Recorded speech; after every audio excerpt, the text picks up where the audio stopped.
మనందరి రోజు ఒక అద్భుతమైన గొంతుమని మనం స్టార్ట్ చేస్తూ ఉంటాం. ఎంఎస్ సుబ్బలక్ష్మి సుప్రభాతం కావచ్చు, లలితా సహస్రం కావచ్చు, విష్ణు సహస్రనామం కావచ్చు. ఇలా ఆమె గాత్రంతో మన దినచర్యని స్టార్ట్ చేసేవాళ్ళు ఎంతమంది ఉన్నారు. సో, ఇలా ఎంఎస్ సుబ్బలక్ష్మి గారు ఎప్పుడు పుట్టారు? ఎక్కడ పుట్టారు? అసలు ఆమె ఫ్యామిలీ బ్యాక్‌గ్రౌండ్ ఏంటి? ఆమె మ్యూజికల్ కెరియర్‌లో చేసే మార్వెలస్ అచీవ్‌మెంట్స్ ఏంటి? అప్పుడు మనం మాట్లాడుకుందాం.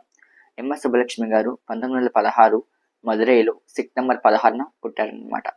ఆమె వాళ్ళ ఫ్యామిలీ అంతా కూడా మ్యూజికల్ బ్యాక్‌గ్రౌండ్ అనమాట. సో, వాళ్ళ మమ్మీ కూడా, వాళ్ళ మదర్ అలాగే వాళ్ళ అమ్మమ్మ గారు కూడా ఈ యొక్క మ్యూజికల్ బ్యాక్‌గ్రౌండ్‌కి సంబంధించిన వారనమాట.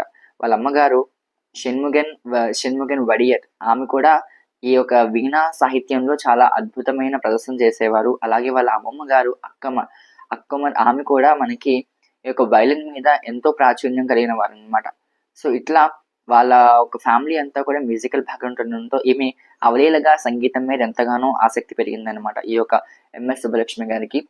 ఇలా ఆమె తన యొక్క శాస్త్రీయ సంగీతాన్ని అంతా కూడా కర్ణాటిక్ మ్యూజిక్‌తో మొదలుపెట్టుకొని, ఆ తర్వాత హిందుస్థాన్ మ్యూజిక్ కూడా చేసి, ఆ తర్వాత ఎన్నో భక్తి గీతాలు, ఎన్నో స్తోత్ర పారాయణాలు మనందరికి అందించారనమాట ఎంఎస్ సుబ్బలక్ష్మి గారు.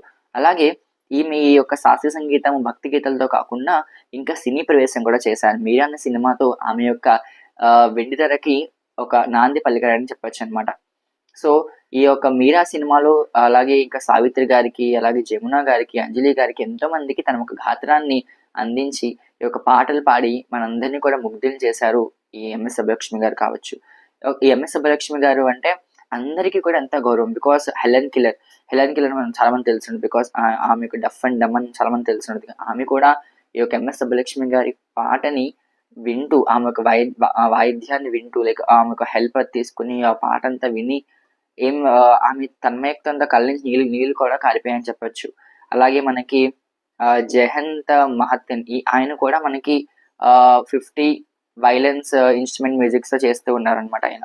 సో, ఆయన కూడా ఎంఎస్ సుబ్బలక్ష్మి గారి యొక్క పాటను వినేసి ఆయన కూడా తన్మయత్వంతో అవలీలగా ఆమె పాదాల మీద పడి నమస్కారం చేశారు. ఇంత గొప్ప ఎస్‌పి బాలసుబ్రహ్మణ్యం గారు కూడా కావచ్చు. ఆయన కూడా మనకి ఈ యొక్క ఎంఎస్ సుబ్బలక్ష్మి గారంటే ఎంతో ప్రేమ ఎస్‌పి బాలసుబ్రహ్మణ్యం గారికి కూడా. ఇలా ఆమె యొక్క తన ఒక అన్ని అచీవ్‌మెంట్స్‌కి ఆమెకు భారతరత్నతో మన ప్రభుత్వాన్ని ఆమెకి సత్కరించుకున్నారు. 1998లో భారతరత్నతో సత్కరించుకొని 1974లో ఫిల్మ్‌ఫేర్ అవార్డ్‌తో అలాగే పద్మభూషణ్‌తో ఇలా ఎన్నోగానో అవార్డ్స్ పొందిన ఆ రోజుల్లో భారతరత్న అంటే కేవలం మనకి పెద్ద పెద్ద వాళ్ళకి మాత్రమే ఇస్తారు. ఒక సాధారణ ఒక సింగర్‌కి భారతరత్న అవార్డ్ ఇవ్వడం అనేది చాలా గొప్ప విషయం అప్పట్లో. సో, ఈమె తొలి మహిళగా భారతరత్న పురస్కారం తీసుకున్నారు. ఈమెతో 1940లో సదాశివం గారితో ఈమె యొక్క వైవాహిక జీవితం ప్రారంభమయ్యి 1977లో సదాశివం గారు ఆయన ఒక తుది శ్వాస వదలడంతో ఈమె ఏం చేసిందంటే ఇంకా సంగీతానికి ఫుల్ స్టాప్ పెట్టేసి ఆమె అంతా కూడా తన ఒక శేష జీవితం అంతా కూడా భగవన్నామస్మరణలో గడిపారు. అలాగే తిరుమల వీధుల్లో ఇప్పటికీ ఎంఎస్ సుబ్బలక్ష్మి సుప్రభాతం వింటుంటే ఆ ఒళ్ళు మనమంతా కూడా మన ఒళ్ళంతా రోమాంచితం అయిపోతుందన్నమాట. ఆమె యొక్క ఎంఎస్ సుబ్బలక్ష్మి సుప్రభాతం కావచ్చు, విష్ణు సహస్రనామం కావచ్చు, ఇలా ఎన్నో స్తోత్రనామాలు మనం ఆవిడతోనే నేర్చుకున్నామని చెప్తూ ఉంటాం. మీనాక్షి పంచరత్నం అంటే నాకు చాలా ఇష్టం. ఎంఎస్ సుబ్బలక్ష్మి మీనాక్షి పంచరత్నం, మీనాక్షి సుప్రభాతం కూడా నాకు ఎంఎస్ సుబ్బలక్ష్మి చాలా ఇష్టం అనమాట. సో, నేనేం చేస్తానంటే నా సంధ్యావందనం చేసుకునే టైంలో ఒక ప్లేలిస్ట్ నా దగ్గర ఉంటుంది. ఎంఎస్ సుబ్బలక్ష్మి ప్లేలిస్ట్ ఉంటుంది ఫోన్‌లో. అది పెట్టేసుకుంటాను. ఇంక మొత్తం అట్లా నా సంధ్యావందనం అవుతూ ఉంటది. అభిషేకం చేసుకుంటూ ఉంటాను. అవన్నీ కూడా వింటూనే ఆమె ప్లేలిస్ట్ వింటూనే మొత్తం కంప్లీట్ చేసుకుంటాననమాట. ఇలా నా ఒక్కడిదే కాదు ఎంతోమంది నాకు తెలిసి చాలామంది మీరాలో చాలామంది కూడా ఎంఎస్ సుబ్బలక్ష్మి గారి ప్లేలిస్ట్‌ని మీ యొక్క దినచర్య స్టార్ట్ చేస్తూ ఉంటారు కదా! సో, ఒకవేళ మీరు గనుక అలా చేస్తే ఖచ్చితంగా నాకు ఎంఎస్ సుబ్బలక్ష్మి గారితోనే స్టార్ట్ చేస్తా మా దినచర్య అని చెప్పేసి కామెంట్ చేసి చెప్పండి. బికాజ్ తెలుసుకున్నది ఎంతమంది ఎంఎస్ సుబ్బలక్ష్మి గారితో కనెక్ట్ అయ్యారు, ఎంతమంది మనందరం కనెక్ట్ అయ్యాము. ఇఫ్ ఇన్ కేస్ మీరు అలా స్టార్ట్ చేసి మనందరం కూడా ఒక ఫ్యామిలీ కింద జాయిన్ అవ్వచ్చు. బికాజ్ సుబ్బలక్ష్మి గారితోని మనమందరం మన డైలీ లైఫ్ స్టార్ట్ చేస్తున్నాం కాబట్టి. సో, నాకు తెలిసి మీకు వీడియో నచ్చే ఉంటుంది.